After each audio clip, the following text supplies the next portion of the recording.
So I'm here with John Bryant, who is also a young global leader. Hi, John.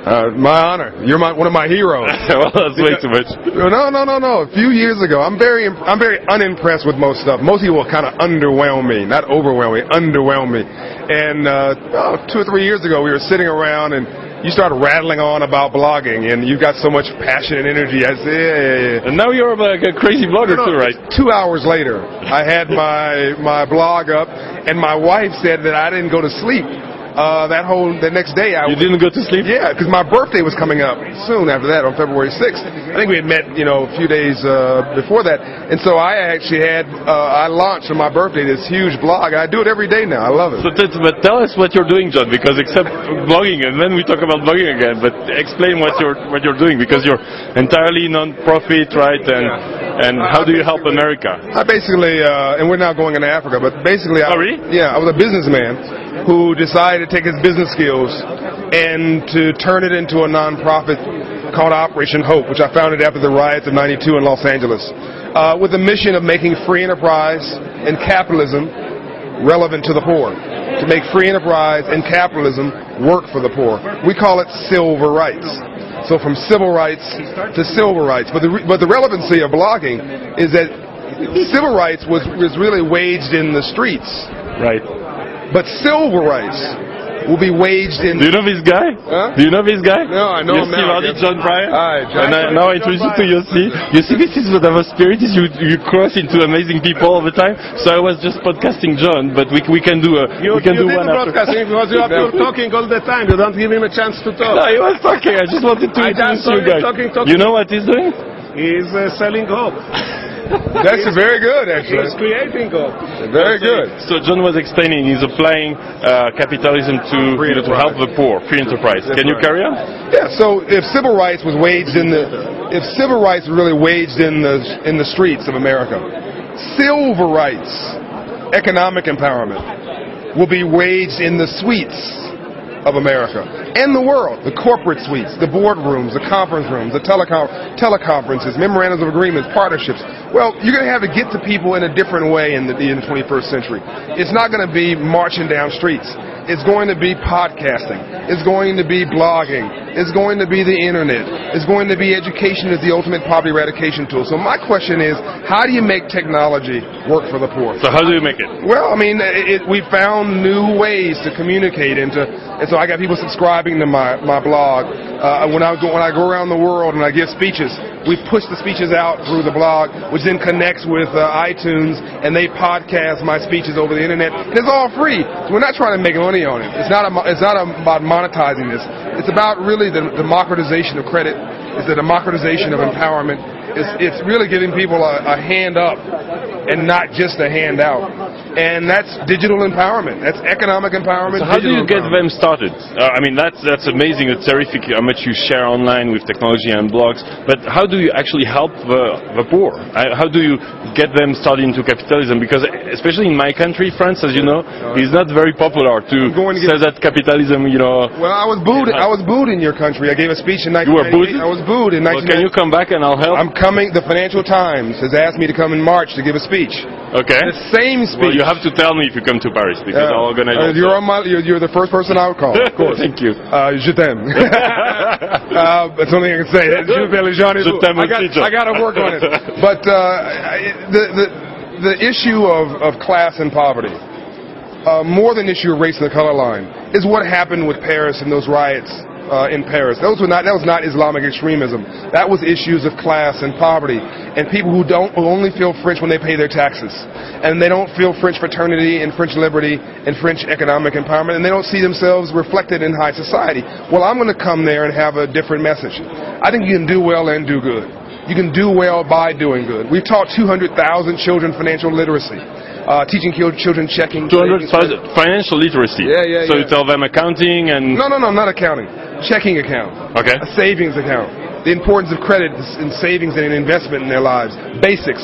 But also when you do that, you give people choice. You give them dignity. And then they're rich in spirit. I mean, look, you have a lot of self-esteem, mostly because of your wonderful wife. But that's why. Yeah. But most people in the world are poor. But they're not poor financially. They're poor in spirit. And there's a difference between being broke and being poor. Of course. To be broke is economic. To be poor is a disabling frame of mind. I think you said it's a temporary state, right? Right. How do you put it? Being poor is... well, I was trying to, and you just cut me off. To be broke is economic. To be poor is a disabling frame of mind and a depressed condition of your spirit. And you must vow never to be poor again. So we've raised and invested $400 million so far, U.S. Where do you get the money? Is that donations of the state? We go to the private sector. And we've convinced the private sector that it's good business to educate their future customers in financial literacy. We've convinced the private sector that these inner city communities in America and suburbs in France and Europe are emerging markets waiting to be born. I see. So if they invest long term, then they'll get a return. It's R&D that pays. It's research and development that pays. So who are the companies that put the money? Citigroup, Deutsche Bank, ING, Bank of America, Wells Fargo. I mean, if you name a Fortune 1000 company, there's a 90% chance in my partner. My partners have about $6 trillion in assets between them. I mean, heck, you guys are an indirect partner because you allow us to blog, and I think I'm about to call me anytime to help. I think I've simultaneously destroyed your mainframe. I think the whole thing should melt as much as I. No, we had much worse when we had the hurricane. We hosted the MSNBC blog for that. But anyway, so give me an example of... and so you're an example of doing well and doing good, by the way. Thank you, John. I wish I can help you more. You're an honorary black man. Tell me... That's how cool you are. No, but tell me how can we do the same as you do in France and Europe? Well, I think the first thing that people can do is go to operationhope.org, go to our website, link into what we're doing. There's a lot of download resources. You can go to bankingonourfuture.org and do financial literacy right over the internet with your family. Talk to your children about money. Talk to your children about dignity. Talk to your children about the need to learn the basics so that they're not being used by life. Right. They're using life. But they're being used by life, because either you're a consumer or a producer. I mean, you're an owner of a company. You're a producer. But most people are consumers, and they don't even realize how they're being manipulated by the world. I think that the other thing that when we're going into Africa, we're going to South Africa first to teach financial literacy and dignity and entrepreneurship. And I think that after I go to speak in France, that there may be an opportunity to work there in the suburbs, to do some of our work on the ground. Shimon Peres, I think, said that even if you want to distribute money like a socialist, you got to first collect money like a capitalist. Perez said that? Yes. Wow. So it's a very profound statement. The money does not grow on trees. So even if you're a socialist country, communism has failed because it could not create a middle class. Is that your view of France, John? Huh? No. I switched. I moved fast. Catch up. I catch up. Okay. No, communism failed because it could not create a middle class. This is my hero, Andrew Young, Martin Luther King's aide, told me this. But capitalism succeeded because it did create a middle class. What capitalism and free enterprise must do now is prove it can be relevant to the poor. So give me an example, a very concrete example on how you help an area, what are the results, how many jobs, how many people went out of poverty. Sure. Just something very concrete. Two very quick examples. One in South Central Los Angeles after the riots. We did a banker's bus tour. Because you don't lend where you've never been, and put bankers on buses and tour them. Banker bus tour where the riots happened. That's right. Okay. And because they'd never seen it before, and they thought it was just a horrible place, and they went there and they figured out that these people were just like them, same hopes, same dreams, same desires, and they saw that there was an emerging market, no gas stations, no grocery stores, no banks, and it weren't a black community, it wasn't a brown community, it was an underserved community, and so they started investing money through us. And now South Central LA is not back, it's better. And it was done that way not because of government handouts, but because of free enterprise investing in these communities and the people in the communities taking ownership. We've made about 1,000 loans for home ownership. The people who most people say are not worthy of being homeowners. Not one home loan has gone bad in 14 years. So this is an example of converting a renter into a homeowner, and a small business dreamer into a small business owner. And when you do that, everybody wins. The government gets taxes. The society gets a new stakeholder. Everybody wins. One last example. We taught a kid financial literacy. 2 kids were teasing him about his decision. He's 12 years old. We gave $70 to all 3 kids U.S. and said, make a decision. The test case is Nike. The 2 kids not going through financial literacy said, we want to buy some Nike shoes, some Air Jordans. We said, you need another $30 for that, but that's fine. The third kid said, who went to Banking on Our Future, said, I want to buy 1 share of Nike stock. The 2 kids began to tease him about his choice. Oh, you shouldn't do that. These shoes, they're cool, man. Everybody wants these shoes.